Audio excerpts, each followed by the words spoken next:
现在欢迎您来到高白手世界。 올해 중국에서 큰 주목을 받았던 예능 프로그램이 있습니다. 중국판 넷플릭스라고 불리우는 아이치이의 오리지널 시리즈로 방송된 농사를 짓자라는 예능인데 10명의 젊은 남자 연예인들이 190일 동안 파종, 관계, 비료 주고 수확까지 하는 실제 농장 경영 그리고 농부 시장 창업까지의 전 과정을 50부작으로 담아서 올해 2월 4일부터 7월 29일까지 방영했습니다. 이 정도면 꽤 많은 제작비가 투입된 예능이죠. 대작으로 봐야 하는데 실제 대중들에게 크게 화제가 되었다기보다는 주로 언론에서만 많은 호평을 받았습니다. 인민일보의 해외판은 농촌 예능 프로그램이 진흥하는 감동적인 상황을 묘사했다고 평했다. 진실한 시각으로 노동의 매력과 농촌의 아름다움을 나타냈다. 문해보는 농경 문화를 새로운 문해 예능 형식으로 창신해서 전파한 것을 칭찬했다. 농사단 10명은 첫 단계부터 많은 시련을 맞으면서도 용감하게 앞으로 나아갔으며 기특한 의지와 팀워크의 진심을 보여주었다. 그 안에 재미는 귀중한 자산이다. 중국 언론에서 좋은 평가를 내렸다는 건 중국 정부가 이 예능에 대해서 긍정적으로 생각한다는 것을 뜻합니다. 하지만 이 예능은 상업적인 성공을 하지는 못했는데 크게 두 가지 이유가 있다고 볼 수 있겠습니다. 첫째, 농촌 배경의 익숙함입니다. 한국은 이미 6, 70년대부터 본격적으로 도시화를 시작했습니다. 저는 서울 태생인데 초등학교 때도 시골에서 갓 올라온 친구들은 별로 없었습니다. 그런데 중국은 지금 갓 대학교 입학한 신입생들도 거의 절반은 농촌이나 소도시 출신이 많기 때문에 농촌이라는 배경이 중국에서는 한국만큼 신선하거나 매력적이지는 않습니다. 둘째는 예능적인 재미는 적고 식량 안보, 자급자족의 중요성, 기술을 활용한 농업 등을 강조하는 정말 실제 농사일을 보여주는 프로그램이었기 때문에 좀 지루할 수밖에 없었습니다. 하지만 올해 10월부터 후속작이라고 볼 수 있는 안녕 농사 짓는 소년이 또 방영 중에 있습니다. 그리고 중국의 많은 SNS에는 농촌을 배경으로 한 일상 브이로그 영상들도 갑자기 많은 노출을 받기 시작합니다. 그렇다면 이 프로그램은 상업적인 목적이 아닌 이유로 만들어지고 있다고 봐야 할 것입니다. 즉 중국 정부의 정책 홍보를 예능이라는 포장지를 이용해 중국 청년들에게 하고 있는 것이라고 볼 수 있겠습니다. 지금 이 시점에 중국이 연예인들까지 동원해 농촌행을 부추기는 목적은 몇 가지가 있습니다. 첫째, 식량 확보입니다. 미국과의 갈등이 심해질수록 남중국해를 통한 식량과 에너지의 확보가 어려움을 겪을 수 있기 때문에 중국 자체적으로 최대한 자급자족할 수 있는 비율을 높이기 위해서입니다. 둘째, 사회 불안 요소 제거입니다. 장기간의 실업으로 인해 사회 불안 요인으로 전락한 탕핀족 청년들을 시골로 보냄으로써 혹시라도 반정부 세력이 될 가능성을 차단하는 것입니다.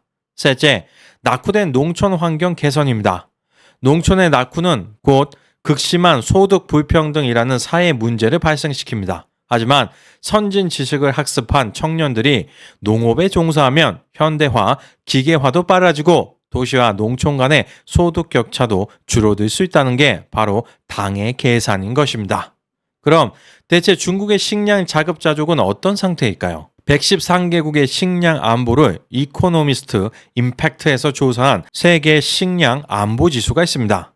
이 조사에 따르면 인구 대국 중에서 4위 프랑스, 6위 일본, 9위 영국, 13위 미국, 19위 독일이 위치하고 있습니다. 선진국들이 식량 관리도 잘하고 있는 거죠. 반면 중국은 74.2점으로 25위, 한국은 70.2점으로 39위입니다. 물론 식량 자급자족 정도는 조사 기간, 조사 시기에 따라서 차이는 있을 수 있겠지만 기본적으로 한국과 중국 모두 다른 선진국들보다 높지 않다고 이해할 수 있겠습니다. 비록 한국이 중국보다 점수는 낮았지만 실제 필요한 식량의 양으로 보면 중국이 절대적으로 훨씬 더 많습니다. 즉 식량 안보는 한국에게도 큰 문제이지만 중국 입장에서는 훨씬 더 심각한 문제인 것입니다.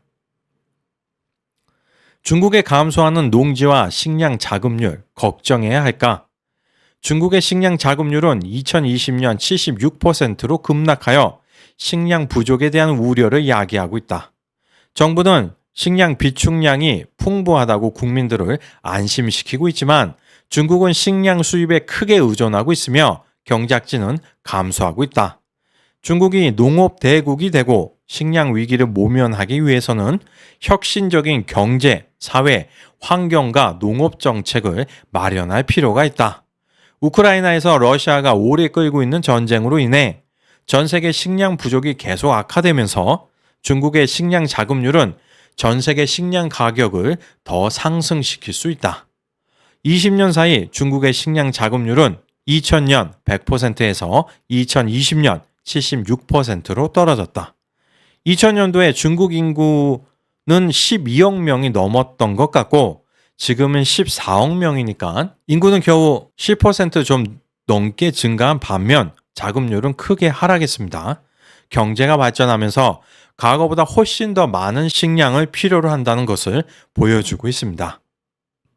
중국의 식량 공급 안정성과 안보는 중국 정부의 복잡한 사회, 환경과 경제 정책을 다루는 중국 정부의 능력과 통치 능력을 시험하고 있다. 종자 시장은 대부분 외국 기업들이 차지하고 있기 때문에 중국은 종자를 수입하는 데 막대한 비용을 지출하고 있다.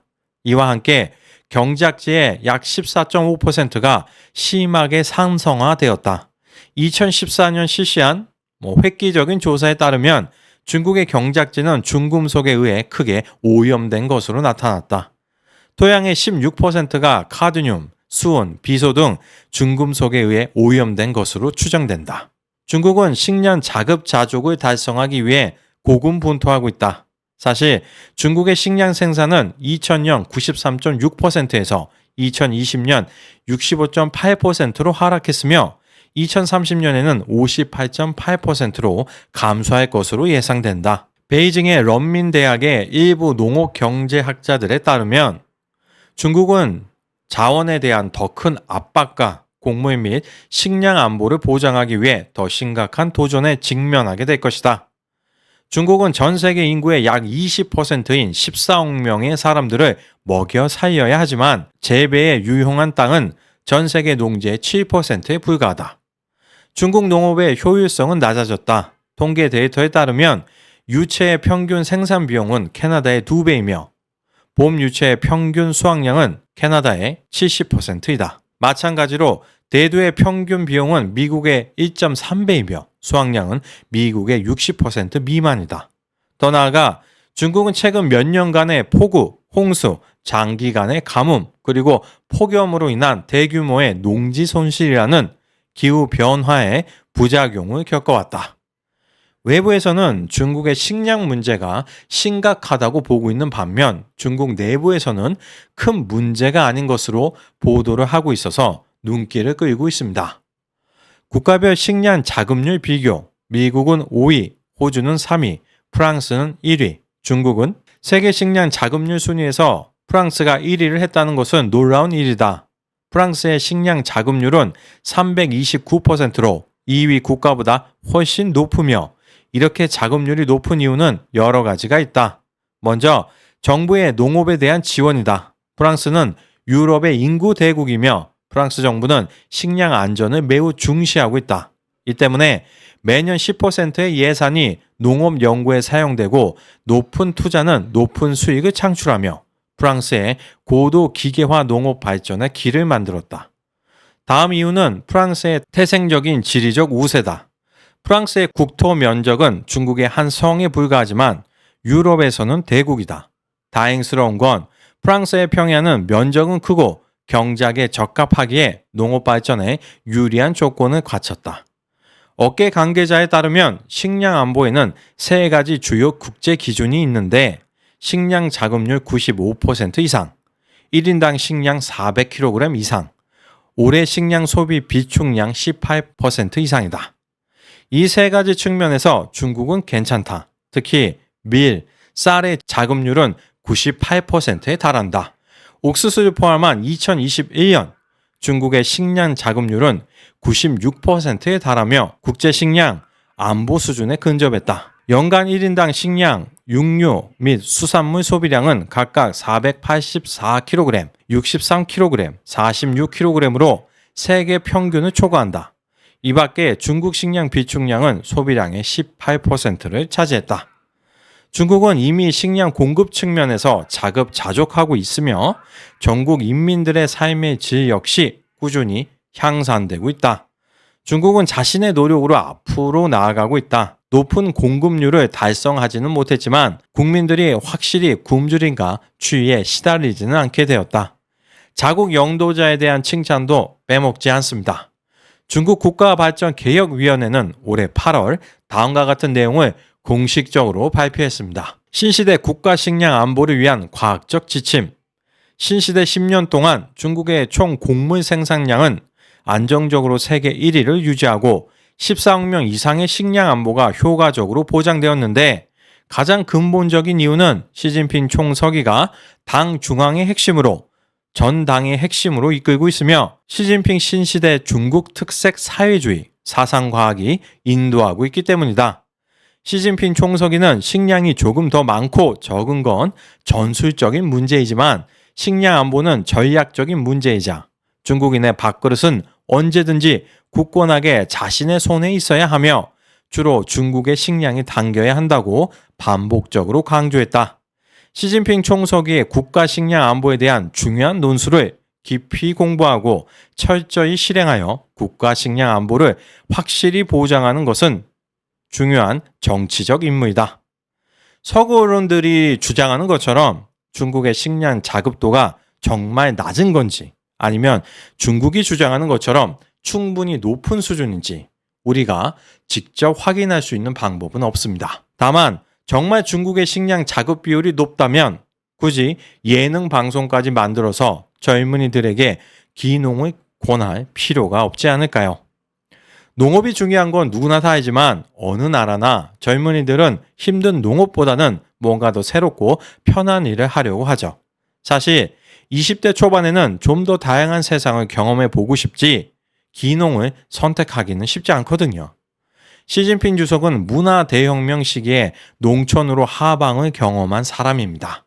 당시 마오쩌둥은 대약진 운동의 실패에 대한 책임을 회피하고자 또한 자신의 권력을 지키기 위해 지식인들을 탄압하고 미래 반동 세력이 될 수 있는 수많은 젊은이들을 하방시켜 반대 세력이 될 수 있는 사람들의 싹을 미리 잘랐죠. 그 중심에는 홍위병이 있었습니다. 하지만 문화 대혁명이 막바지에 이르면서 더 이상 쓸모가 없어진 홍위병들 역시 농촌으로 하방시킴으로써 진정한 토사구팽의 전형을 보여주었습니다.